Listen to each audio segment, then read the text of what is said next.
two of the most powerful in media right here. Marie Donoghue over at Amazon, Laura Froelich from Twitter, our own Jacob Feldman will handle it. But I do have to say, Jacob, before I turn it over, if Laura doesn't stop putting the pictures of these unbelievably good dinners that she has, I mean, I salivate and I'm stuck in my house with a frozen dinner. Please give me a break, Laura. Don't do it every night, please. Thank you. Go ahead, Jacob. Awesome.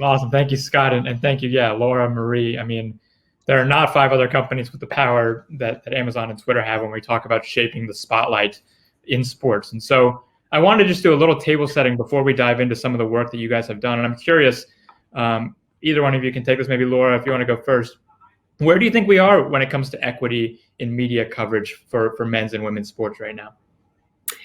Yeah, so first of all, thanks so much for having me. It's an incredible lineup that you've put together for this event, so I'm really honored to be a part of it.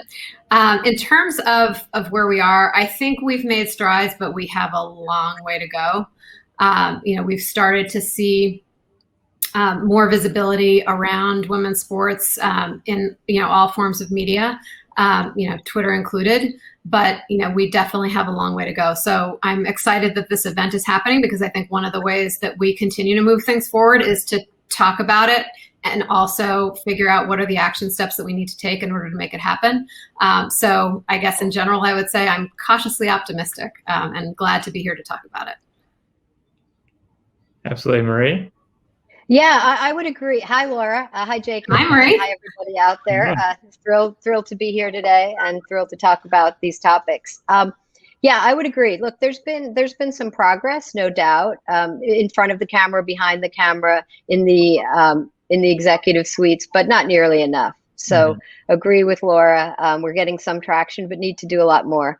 And one of the things I think we need to do is not focus so much on what's worked for men's sports. I really am a believer that, especially being at Amazon, we think there are great opportunities to serve customers better, to show off athletes in a different way, to serve. There's not a one size fits all. So I would love to see folks approach women's sports a little more forward thinking. Don't try to recreate what the men have done. You think about the female athletes, I think most of them are more compelling on social. Laura, you'd be the expert and things like that. I saw how the women's players at NCAA had such incredible profiles and things like that. So what I'm excited about is look at it a little differently. Don't try to recreate the system that is changing from years ago. Let's look at it differently and build something special with women. But a long way to go, I would agree. Yeah. And you mentioned behind the camera. That's where I want to start, because it seems like that's really where you started. We're going back now to 2018 when you had just joined Amazon and you guys made a big splash, bringing in Hannah Storm and Andrea Kramer to be one of the booths for Thursday Night Football. And I'm curious, now that a few years into that, what kind of impact have you seen from that decision? Yeah, we're thrilled to break down barriers and to get a lot of publicity around the first female booth calling an NFL game. That's not why we did it. We did it because these are the two of the most established journalists, not female journalists. So we were thrilled to bring them on board. They've been calling since 2018, as you said, 11 games. And as I said before, for customers, we don't think there's a one size fits all approach. Andrea and Hannah brought a very different perspective.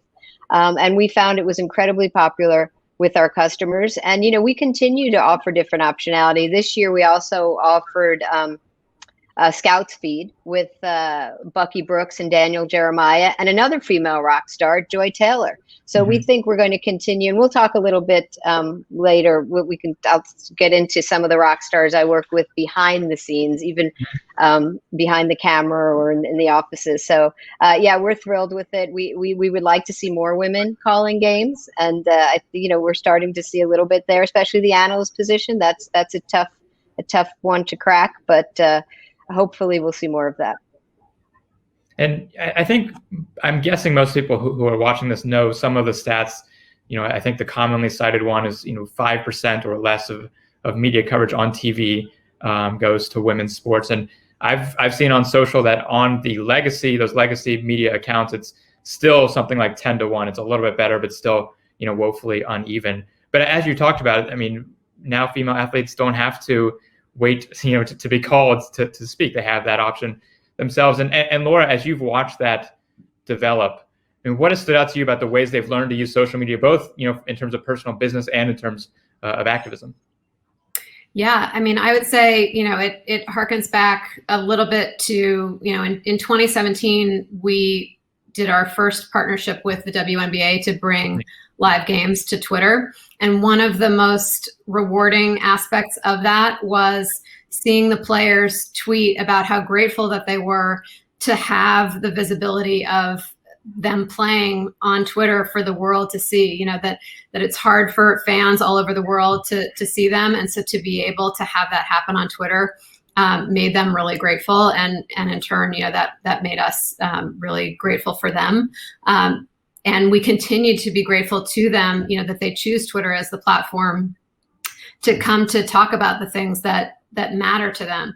I think, female athletes for a long time have been change makers in the world, and they're talking about the things that matter to them, and they're using Twitter as a platform to do that now.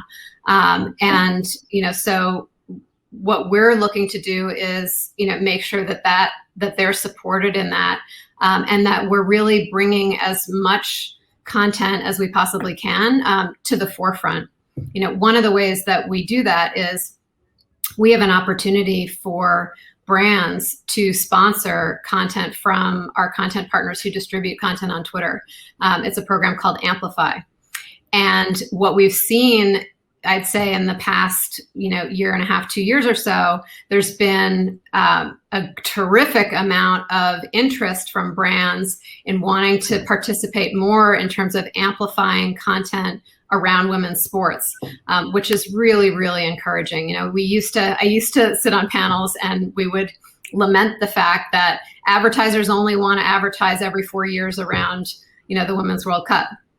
Now what we're seeing is an influx of more and more advertisers who want to align with women's sports content day in, day out. And what's great about that is it really gives even more visibility to that content among a much broader audience, because the advertiser aligns with that content. They have their pre-roll ad play in front of the WNBA highlight, for example, and they pay to promote that highlight into the timelines of people across Twitter. So it's just giving more and more visibility to more and more people. And there's the adage that continues to ring true, if you can see her, you can be her. And we're just trying to have more and more people see her as much as possible. What do you think has driven that change? Why do you think brands are more interested in that now than maybe they were 3 years ago? I think more and more brands are doing what they've always done in terms of trying to understand their audiences better. And there are more and better tools these days to really understand what people are looking for and want to see. I think, from a Twitter perspective too, we're fortunate in that we have a treasure trove of data around what are people tweeting about, which are the accounts that they're following. You now, as you may know, have the ability to follow topics on Twitter. So what topics are people following? So as we're able to glean more and more data and share that with advertisers about the amount of engagement that is happening around women's sports, that's also inspiring them to invest more. Yeah, and Marie, I know data is such a big factor in your decision making as well. I'm curious how, if at all, has customer data maybe helped you, advocate for giving a larger platform to women in sports? Yeah, so we do. We obviously we start with the customer at Amazon, and we absolutely respond to what the customer likes, and we've absolutely used it. I mean, we've covered the WTA exclusively in the UK for several years. And the female talent who leads that is Catherine Whitaker. The producer who runs all of it is a woman on my team, Louise Goya Perez. And we've got the French Open and the US Open and the ATP, and those women run all those too, not just the WTA, by the way. And with the French Open, we have Amélie Mauresmo. It'll be in France. We have the exclusive, and she's our lead analyst. So we do what the customer responds to, and we've seen both in women's sports as well as men's sports, having more female talent and the creative decisions that our female executives are making. We've done the same thing on the NFL. You know, we always talk about Hannah and Andrea because we're so proud of them and are doing such a great job, and they've been our longest partner. And I mentioned Joy, but, you know, we had Kay Adams from the NFL Network hosting our pregame show. We had Carrie Champion leading our NFL Next show on Twitch. So we'll continue to do that. You know, even in the UK for the Premier League, the lead host of all our Premier League matches is a woman named Gabby Logan, who's fabulous. And we've got some ex-English national team players on there. But I'm a true believer. Look, the data matters and we follow it, but it's really, really important that the people making the decisions are also women. And that's with respect to men's sports and to women's sports. I mean, X-rays, which are our biggest innovation we have practically on Amazon, which we've probably seen, you can get live stats and replays and things like that. The lead product person is Alex Kravis, a woman. And I have to tell you, the biggest rock star in my entire team is a woman, Leanne Hinn, who literally runs all our global production operations. And this woman, we like to say she's like in charge of the offensive line. She started the week before COVID. And this woman had to, from her Zoom, had to literally build a department from the start and manage live productions in the UK, France, Germany, Italy, Australia, India. And in addition to that, she had to come up with all the COVID safety protocols to make sure we were doing it in a safe way. So look, I think women make great decisions. Whenever you have a more diverse group making decisions, the decisions are better. So I would tell you the decisions we make when we have women in the room, customers like it better. So it's not that complicated for us. Jacob, let me jump in. No big deal, Marie. We started Sportico right before the pandemic. I've never met Jacob. We did all this remotely. Sportico has been nothing but remote from the start. So that's no big deal what you're talking about. And by the way, Laura, I love this. Are we snapping now? Like when we like? We are snapping now, yes. All right, good. I really enjoyed it. That was great. I just want to ask both of you quickly because we have the next panel coming in. But is it a dirty little secret that you can make money on women's sports? Like, do we not want to tell the world this? But like, the rush will come. This is what they're doing. Angela Ruggiero will be coming in a little bit later. She's got her fan project where they're using social data to prove how many people are touch points with women's sports. I mean, is that the dirty secret here that people just don't realize there's money to be made? I mean, I don't think so. You know, I was touching on it earlier. We're starting to see tremendous brand interest coming in specifically for women's sports, which is incredibly exciting. I mean, I think, you know, obviously you have to deliver on what they're looking for, to Marie's point, but you know, we're delivering on those metrics in spades. And you know, what we're also able to do for those advertisers is share insights as well. So like, for example, we did a study around the impact of gender in sports ads.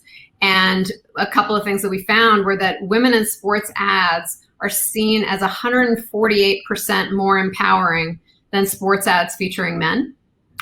And women in sports ads drove 6.3 times higher ad recall than ads featuring men. So, you know, to your point, Scott, I don't think it's a secret that there's more and more interest in terms of spending money. But I think when we get even deeper insights like this, it's not only the money, but also what is represented in those ads is also super important. So we're excited about both. Last word, Marie? Absolutely, totally agree. And I would also say, looking at things differently, like the ads and the examples Laura gave, they're not traditional TV rights payments. They're actually associating the athletes with the brands and associating them with great character and great storytelling. So I just think we have to look at it differently. We're not going to do it the way guys did. We shouldn't. We just messed it up anyway. Jacob, thank you very much for hosting that panel, Jacob. Two of the smartest, most accomplished in media. We really do appreciate you taking the time.